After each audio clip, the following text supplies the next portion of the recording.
Hello, everybody, and welcome back to another episode of Everybody Hates Your Brand, the podcast for all things marketing. And in this episode, we're going to be talking about how golf club brands convince golfers to buy the same gear year after year after year, or how golfers can be convinced of anything if it will lower their handicap.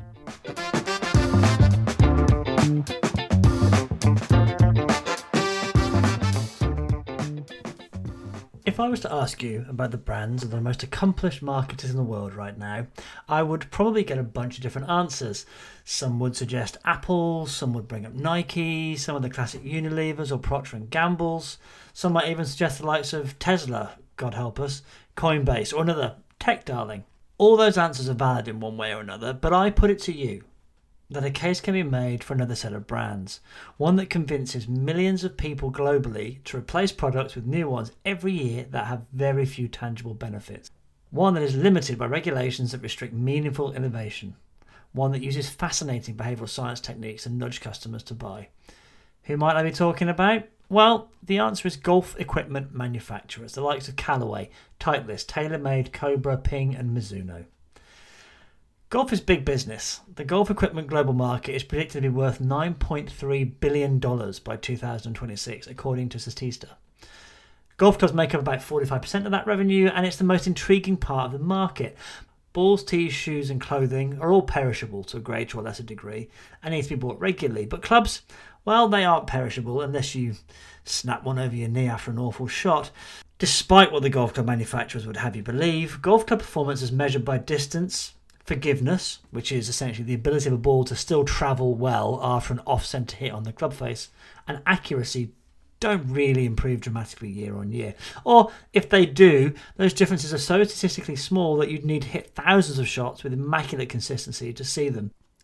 Don't just take my word for it. Here are the words of Mark Crossfield, golf professional and YouTuber. They sound different. They look slightly different. Even the way the neck looks slightly different.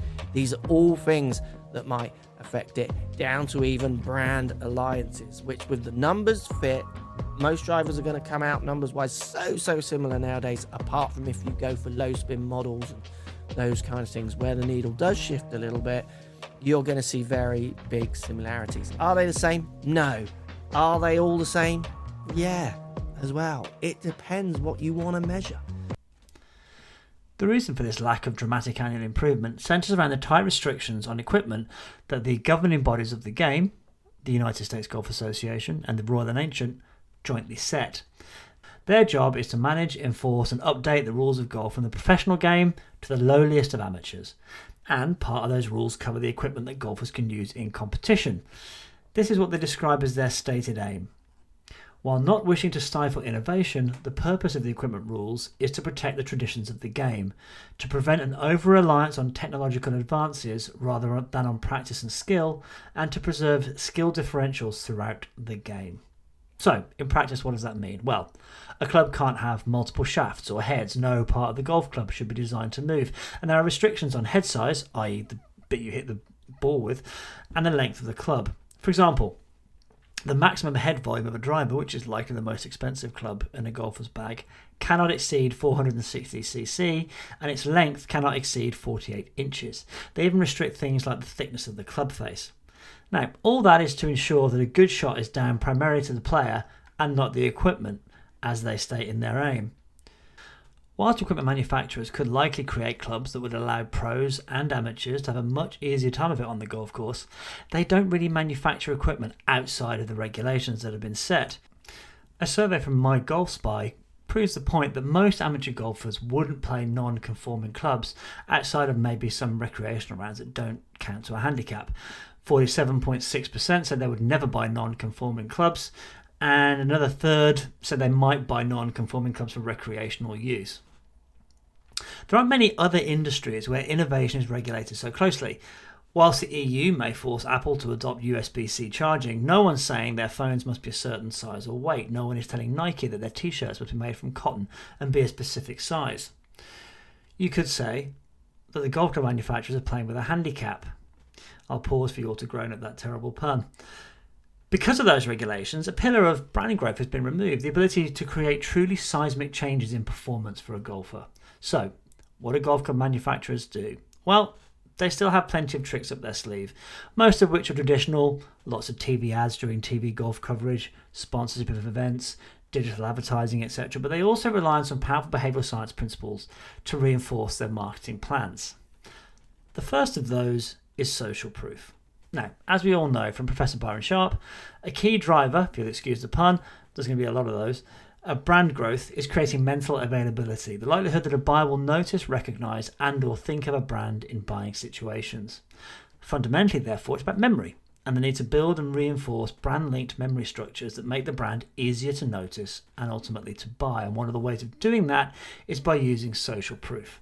Social proof describes a tendency of people to look to the actions of others to gain psychological permission to try something new or when deciding what decision they're actually going to make. It can be broken down further into a couple of pots.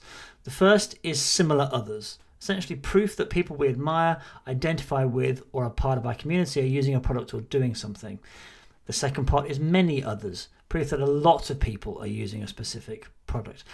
Both of those apply in this case, and in fact, one drives the other. Let's start with similar others. Golf club manufacturers take advantage of similar others by signing up top professional players to exclusively play their gear. TaylorMade has Rory McIlroy, Tiger Woods and Charlie Hull. Callaway has John Rahm, Xander Schauffele and Georgia Hall. Titleist has Justin Thomas, Jordan Spieth and Nelly Korda. Now, clearly by simply displaying their brand affiliation through clothing, golf bag and equipment, golfers act like mobile billboards in person and on TV broadcasts, and that slowly builds familiarity using the mere exposure effect. But golf is an equipment-heavy sport, and most golfers have specific preferences.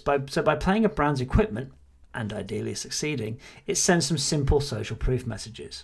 The first, if it's good enough for a top professional, it's plenty good enough for a mid-handicap amateur. Secondly, that a player, who we know are picky, all pros are, this is their livelihood after all, chose a specific brand, lends an endorsement to that brand's quality. And third, that maybe, by playing the same clubs, a little bit of that player's success will rub off on them, should they win tournaments. Or, ideally, one of the majors. Let's quote Lee Iacocca from the movie Le Mans 66 here. Enzo Ferrari will go down in history as the greatest car manufacturer of all time. Why? Is it because he built the most cars? No. It's because of what his cars mean. Victory. Ferrari wins at Le Mans. People, they want some of that victory. Now, people are not daft. They know that a player will have been paid to play a brand, but that player could have chosen any of the golf brands if they're good enough, and they chose that one specifically, so these messages still hold true. Let's move on to many others.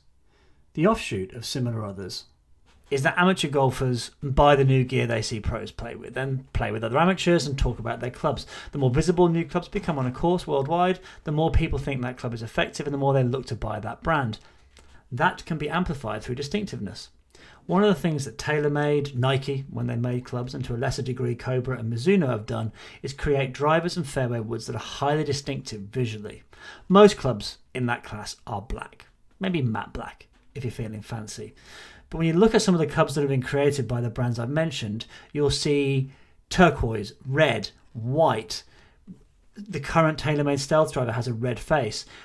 Bright pink if you're Bubba Watson using a ping driver. Suddenly people are asking, what was that red driver Tiger was playing with? And the manufacturer has won half the battle. The second area of behavioural science is related to something called GAS.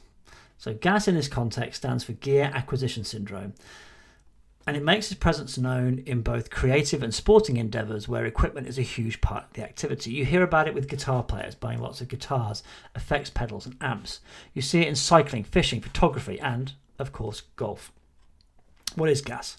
Well, GAS is a mildly compulsive urge for more and better gear. There's a dopamine-fueled happiness that comes from simply making the purchase, of course, but what is at its root is a realisation that getting better at something is hard and takes time. Pretty much all golfers want to win, whether a competition against their mates or even against their own best score. They also want to get better. They want that fabled single-figure handicap. And deep down, all golfers know that major improvements in their game and their scores come from themselves. It comes from taking lessons and finding the time to practice what those lessons suggest. It takes hours and repetition and visualization and hard work. But what if there was a shortcut? A magic piece of equipment that could give you 20 more yards off the tee, stop your wild slice, or help you hole every putt? What if you didn't need all the effort for which maybe you don't have the time in your life, or for which you are honestly too lazy? That's why golf club manufacturers continue to promise innovations, in inverted commas, that every year promise more than the last. I'm going to read you what I would describe as the latest nonsense that accompanies TaylorMade stealth drivers. And I quote, "The future of driver performance begins with our 60X carbon twist face, comprised of 60 layers of carbon sheets strategically arranged for better energy transfer and faster ball speeds across a large area of the face. Our 20-year journey to change the face of golf was made possible by an innovative nanotexture cover, which creates the face texture needed for the ideal amount of friction at impact. Polyurethane covers the entire face to fine-tune launch and spin, optimizing total distance in all playing conditions." To which all I can say is, say what now? If the golf club brand's claims on performance were true, the average amateur golfer should be hitting their drivers 400 yards. Instead, the average playing average is 225 yards, according to ShotScope.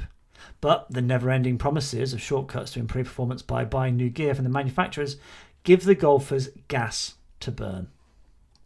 Now, you might be thinking at this point, isn't prodigious length a problem in the program? And it supports the idea that the technology is driving performance. Distance off the tee is a huge benefit when gaining shots over the competition. The closer you are to the green, the shorter your next shot, and most likely, the greater your chance of leaving the hole with a score better than your competitors. As a result, driving distances in the program have gone inexorably up over the last few years. In 2021, the average driving distance on the PGA Tour was 297.3 yards, an increase of 12 yards since 2003. The prodigious length of players like Rory McIlroy, Jon Rahm and Cameron Champ have been the talk of golf for some time now. The Distant Insights report from the PGA in 2021 discusses how growth in distances hit is detrimental to the game in general. Now, technology has, over the last 30 years or so, definitely contributed. New materials like titanium and carbon in golf heads and shafts, bigger, more forgiving heads, and other innovations have made drivers longer and more forgiving to off-centre hits. The issue is that amateur golfers give too much credence to the idea technology is the cause of this length increase. And if you were a manufacturer, you really wouldn't want to disavow potential buyers of that notion, would you? However, the real increase has come from the players themselves. Improved understanding of the golf swing, biomechanics, fitness, nutrition and training has created disciplined athletes compared to most players from the 60s, 70s and 80s. Add to that improved data exploding myths on what creates great scores. That distance correlates with better scores versus fairways hit, for example. The poster boy for all of this is Bryson DeChambeau, who added 20 to 30 pounds of mostly muscle, and increased his driving distance by over 20 yards, from 302.5 to 323 year on year. That ultimately led to more wins, including the fabled major, the US Open at Winged Foot, the same year. But, as discussed, amateurs don't want to do that. They don't want to go to the lengths of Bryson to get better. They will choose the easier path, and the media narrative of technology driving improvements plays into the idea of gas that equipment manufacturers are already driving. And lastly, the thing that golf club manufacturers get right is creating a bespoke experience. The one time getting new equipment can create a huge difference in your game comes from having your clubs fitted to you and your swing. Going from a set of clubs you picked off the shelf because Rory plays them versus getting the right clubs for your swing speed, height and ability can be dramatic. According to GolfTech, a regular on Golf Digest's list of America's top 100 best club fitters, the average improvements in ball speed, distance and dispersion, i.e. accuracy, from their customers after one fittings are as follows. Ball speed, 3.9 miles an hour faster with a driver, 6.8 miles an hour faster with irons. Distance, 21 yards further with the driver, 17 yards further with irons. And direction, 7.9 yards straighter with a driver and 4.2 yards straighter with irons. So, if a manufacturer can get a golf to go from unfitted to fitted equipment and select their clubs to get fitted into, the golfer is going to associate that improvement to their chosen brand of clubs. Once convinced of the value of fitting, it becomes a challenge, therefore, of mental and physical availability for those brands. Physical availability is essentially how easy your brand is to find and buy. In order to maximise the physical availability of a fitting process, every major manufacturer now has fitting networks, from wholly owned, fully branded centres to affiliated independent fitters and finally down to golf club pro shops. Add to that the fitting process that happens through retailers, a relatively new phenomenon, and there's never been more places to get fit. The key for manufacturers is to ensure they're present in clubs with smaller pro shops and smaller fitters. The course at which I am a member, shout out to Donington Grove Golf Club in Newbury, only fits for Titleist, TaylorMade, Callaway and Mizuno. You want a Cobra driver? You're out of luck. The best ability is availability after all. Moving on to mental availability, this relates back to the fitting process. There is so much choice out there that a lot of fitters will use the customer's preferred brands, sometimes driven by budget, to determine where to start their fit. If a manufacturer's brand is not mentally available, then you're relying on the fitter to remember them and suggest them, which is risky. That's why brands spend a lot of money talking to fitters and club pros, explaining new innovations, providing detailed fitting guides for the latest products, and setting up fitting days at golf clubs around the country. They know they need a pincer movement, mental availability from both fitters and customers to maximise their chances. So, to conclude, in a world built on tradition, rules and regulations that stifle truly game-changing technology, golf club brands have found a way to create marketing plans that keep millions of golfers changing their clubs each year for little actual benefit on the course. It's hugely impressive. However, there is potential for the tide to turn, with more and more golf influencers on YouTube debunking some of the claims made by manufacturers. People like the aforementioned Mark Crossfield, Coach Lockie, My Golf Spy and Rick Shields. Especially those with ball monitoring equipment like TrackMan, who can produce their own data on club testing.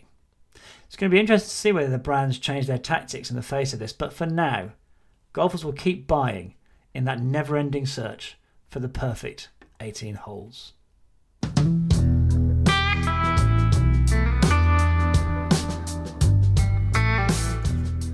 Well, I hope you enjoyed that episode. It's a topic near and dear to my heart as a lifelong golfer, and as somebody who really does want to buy a new set of golf clubs. Trying to convince myself of the benefits. Even though I know all the tricks they're playing on me, I probably will capitulate in the new year. Anyway, please do keep on the lookout for the next episode, which should be available in a couple of weeks. And as my mother always says, take great care and be vigilant out there.